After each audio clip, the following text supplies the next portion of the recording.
Now, um, I think I pretty much know, like, for me talking about this for the past couple of days since this news broke, I feel like this is a misstep on Marvel's part. I don't know what possessed them to think that, oh, well, we could bring Robert Downey Jr.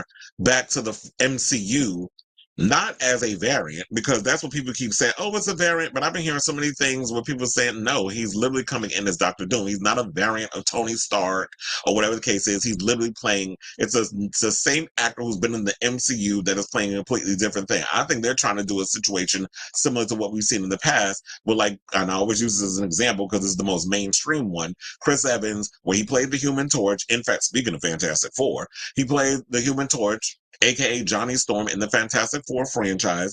And then years later, when those Fantastic Four movies didn't really work, you know, the ones with him and Jessica Alba and Ian Griffith and Michael Chiklis and that whole situation, when that whole situation didn't work, then years later they brought him in as Captain America, and we were more accepting of that because this was a different type. I guess this was a different type of MCU, and this MCU was like not what we were getting from the previous studios and all the things where certain IPs were with different studios, you know, under the Marvel umbrella, because I'm sure y'all know the history of, like, Marvel didn't have enough money, and so they had to, like, outsource a lot of their stuff in order for them to make some kind of money until they came around to building the MCU and all that stuff.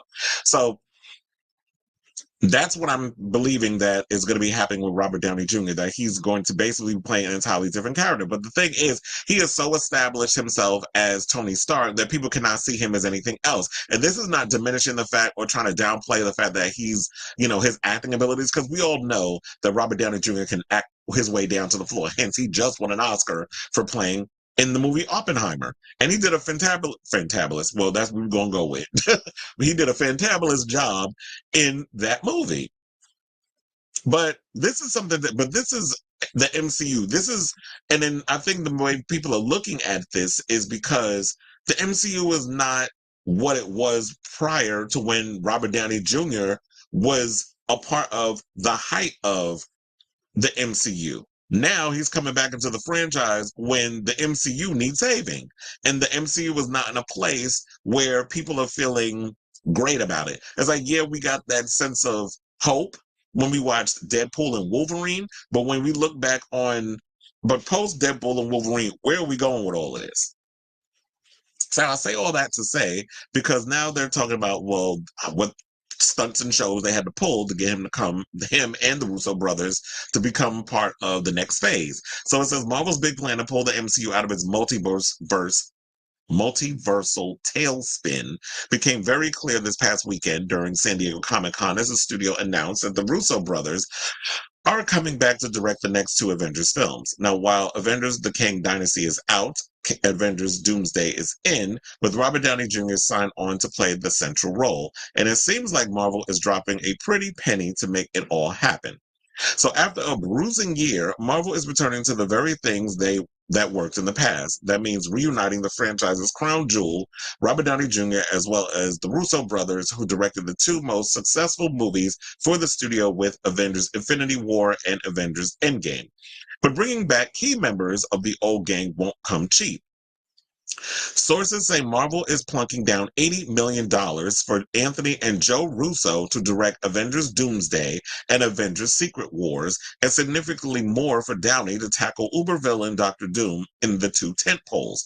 The Russos' deal doesn't include back-end compensation, but it does contain performance escalators that kick in at the $750 million and $1 billion thresholds.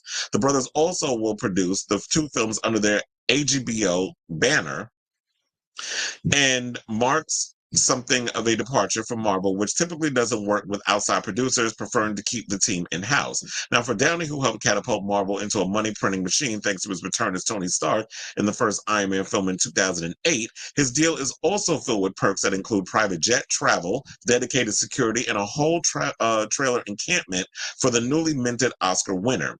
As you know, he, like we said, he was the Best Supporting Actor Oscar for Oppenheimer. I think it was this year, right? Yeah, 2024. Because they, you know, with everything was going on with with COVID and the strikes and all other stuff, they had to move it. So it said, according to one knowledgeable source, Downey is by far the highest paid member of the MCU and has pulled down between 500 million and 600 million over the course of 4 Avengers movies, 3 Iron Man outings and cameos in The Incredible Hulk, Captain America: Civil War, and Spider-Man: Homecoming. Still, some changes are in order. While the Russo brothers' previously 2 Avengers movies shot in Atlanta, the new outings will be filmed in London beginning in the second quarter of 2025.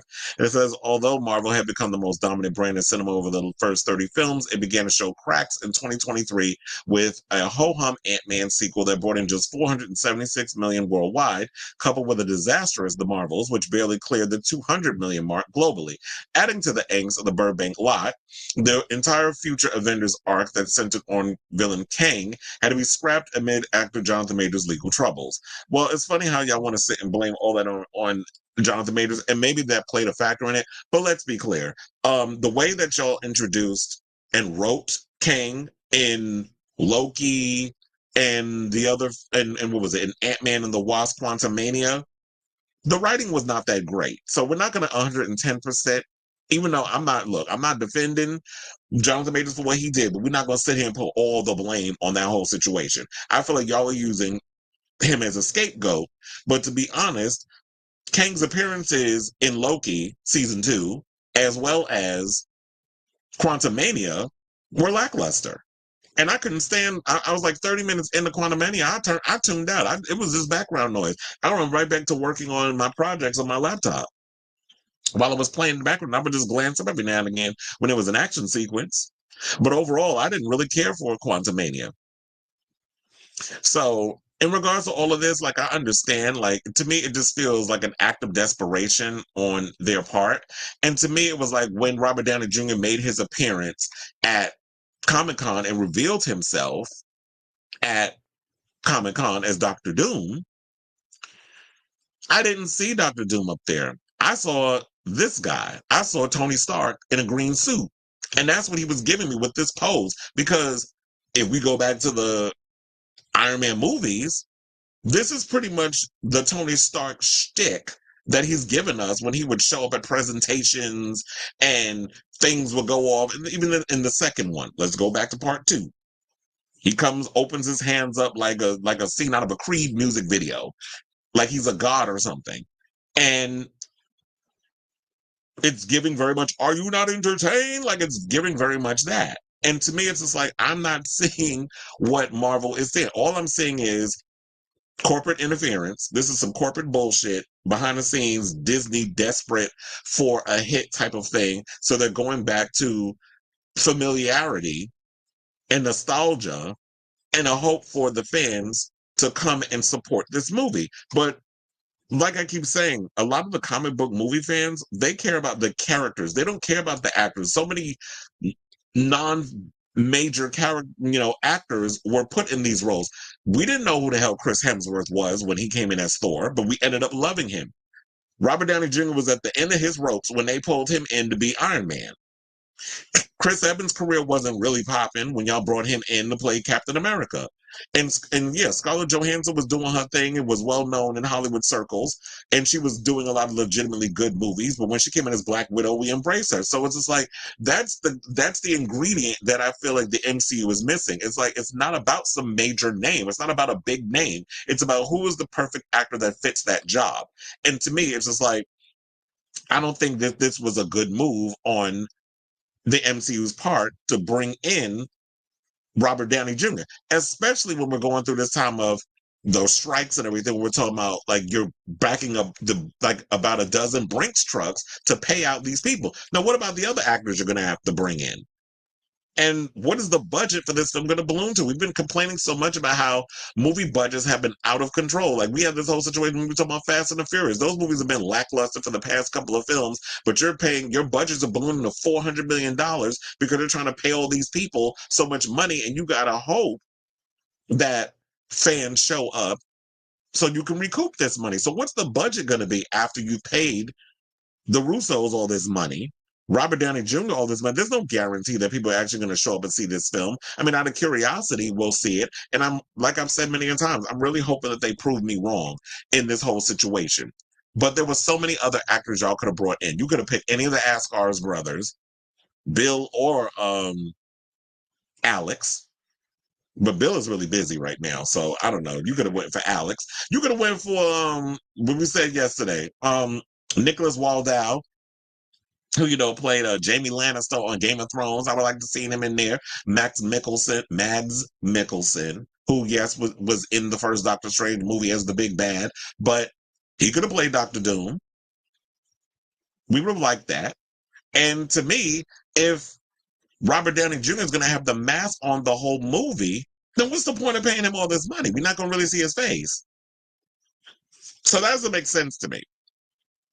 So I say all this to say, what do y'all think of this story? Do you think that the MCU is overplaying their hand at this, that they're showing signs of desperation by, okay, let's go with what's familiar and let's bring in something. Yeah, let's bring in somebody that's familiar so that way we can get everybody all excited. Because I feel like in Hall H, it's like, yeah, they're all going to be excited. First of all, everybody's happy that they can get in. You could barely get into Hall H. It's impossible from what I've heard from so many people to get inside of Hall H. So when you get inside of Hall H and you get to be a part of that iconic zeitgeist type of moment, whatever that is, everybody in the room, yes, is going to be excited. But once you get outside of that Comic-Con MCU Hollywood bubble, it seems like the majority of the people are kind of side-eyeing this like, this ain't sitting right with me.